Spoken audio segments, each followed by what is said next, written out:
Assalamualaikum warahmatullahi wabarakatuh. Jumpa lagi dengan para calon mahasiswa Indonesia tahun 2024. Teman-teman sekalian, pada video kali ini saya akan mengupas data terkait dengan keketatan prodi SNBP ya di UNSUD, Universitas Jenderal Sudirman di tahun 2024. Kira-kira ya, prodi-prodi apa yang paling sulit ditembus atau prodi yang paling mudah ditembus di UNSUD untuk SNBP tahun 2024. Kita akan simak bersama-sama. Nah, di layar ini saya sajikan dulu terkait dengan data persaingan secara umum ya. Jadi di SNMPTN 2021 itu jumlah pendaftar di Unsud itu 19.784. Tahun 2022 naik menjadi 22.417. Yang kemarin 2023 naik drastis jadi 28.086. Artinya ini menandakan peminat di Unsud itu setiap tahun meningkat luar biasa. Dan di tahun 2024 kuotanya itu 2.544 atau 30% dari total mahasiswa yang akan diterima. Nah, kalau kita lihat tren 3 tahun terakhir, maka perkiraannya mungkin nanti antara kisaran 25 sampai 30 ribu ya peminat di Unsud. Artinya dari situ kelihatan persaingannya nanti berarti kan 2,5 dibandingkan 30 ribu katakanlah. Ini kriteria yang harus dimiliki oleh setiap peserta SNBP. Paling tidak ada 4 kriteria yang harus dipegang supaya peluang untuk bisa lolos itu semakin tinggi. Nah, di channel ini saya akan juga mengupas terkait dengan strategi bagaimana kita bisa lolos di SNBP dengan berbagai macam pendekatan atau berbagai macam teknik ya. eh Data yang akan kita kupas itu adalah tingkat keketatan di mana data itu diperoleh dari daya tampung dibagi jumlah peminat kali 100%. Misalnya ada fakultas kedokteran dia punya daya tampung 50, peminatnya 1.000, maka keketatannya 5%. Nah, yang perlu kita ketahui adalah semakin kecil angka keketatan, maka semakin tinggi persaingan atau peluang semakin kecil. Maka nanti pastikan ya, perhatikan angka di kolom keketatan ya.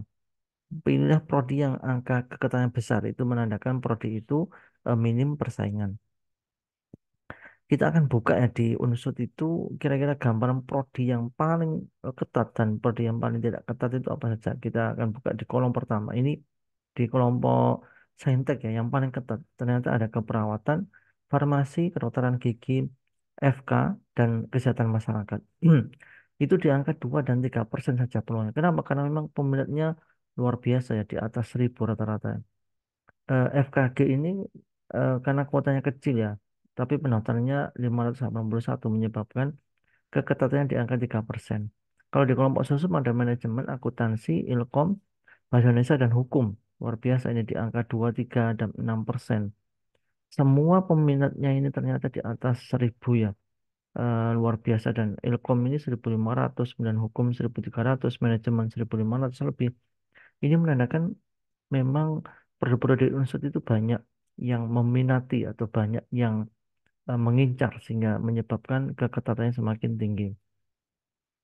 Di kelompok kedua itu ada informatika, ilmu gizi, teknik industri, teknik sipil, dan teknologi pangan. Di angka 3, 4, 5, 7, dan 8%.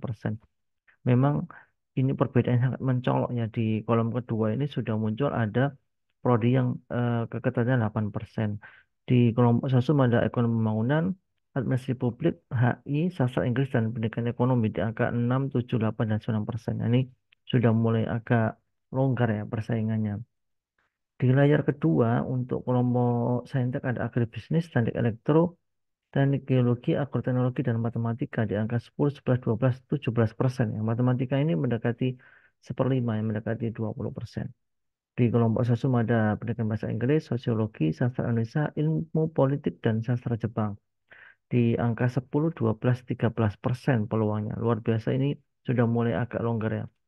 Di kolom berikutnya untuk kelompok saintek ada teknik pertanian, peternakan, biologi, pendidikan jasmani, dan ilmu kelautan di angka 17, 18, 20, 21, 23. Ilmu kelautan mendekati seperempat, mendekati 25%. Di kelompok sosum ada manajemen sumber daya perairan, akuakultur, kimia, fisika, mikrobiologi di angka 25, 7, 30. Wow, fisika ini 50% lebih ya. Separuhnya diterima karena kuotanya 60, yang mendaftar hanya 108. Mikrobiologi ini prodi baru. Dibuka di tahun 2024 dengan kursi yang disediakan 24. Nah, ini prodi-prodi baru semua ya, teknik mesin, proteksi pertanaman, statistika, biologi terapan, dan teknik komputer. Rata-rata 24 kuotanya, dan ini bisa menjadi incaran ya untuk bisa berpeluang diterima di UNSUD untuk tahun 2024. Kemudian ini ada prodi D3 ya. Dari UNSUD punya prodi ilmu terapan ya, administrasi perkantoran, administrasi bisnis, akuntansi, agribisnis, dan bisnis internasional. Keketatannya 14, 22, 26, 58, 71%. Jadi agribisnis bisnis internasional ini luar biasa. Peluangnya sangat tinggi sekali. Bisa dijadikan sebagai alternatif pilihan. Kemudian ada bahasa Inggris, budidaya ternak, em, penelitian sumber daya lahan, bahasa Mandarin, dan budidaya ikan. Ini perhatikan teman-teman di kolom terakhir ini ya. Antara kuota dan peminat itu banyakan kuotanya. Sehingga pasti ini keterima semua. Bahasa Inggris itu kuotanya 42, yang minat 41, pasti keterima semua. Budidaya ternak itu kursinya 60, tapi yang daftar 38. Makanya peluangnya di atas 150% ya. Karena ini tidak ada separuhnya ya. Kemudian sumber daya lahan ini 36, yang daftar 20. Kuota ya pasti keterimanya ya di atas 100% ya. Semuanya keterima. Bahasa Mandarin hanya 12, budidaya ikan hanya 14. Ini menandakan produk-produk ini bisa jadi peluang untuk teman-teman bisa lolos di SNBP tahun 2024. Nah, tentunya kalau yang diincar adalah produk-produk yang kompetitif, ya di data layar ini tentunya teman-teman bisa mengkalkulasi ya produk-produk mana yang menjadi pilihan saya, berapa tingkat persaingannya atau keketatannya, sehingga dari situ teman-teman bisa menghitung antara modal yang dimiliki dengan prodi yang akan dipilih itu paling tidak modalnya sudah cukup untuk bisa bersaing. Kalau memang tidak cukup, maka harus bijak untuk bisa memilih atau beralih ke prodi-prodi lain yang lebih longgar persaingannya. Tentunya dengan harapan teman-teman bisa lolos di SNBP tahun 2024. Mungkin ini data sementara bisa saya ungkap. Tetap semangat. Sampai ketemu di video berikutnya. Wassalamualaikum warahmatullahi wabarakatuh.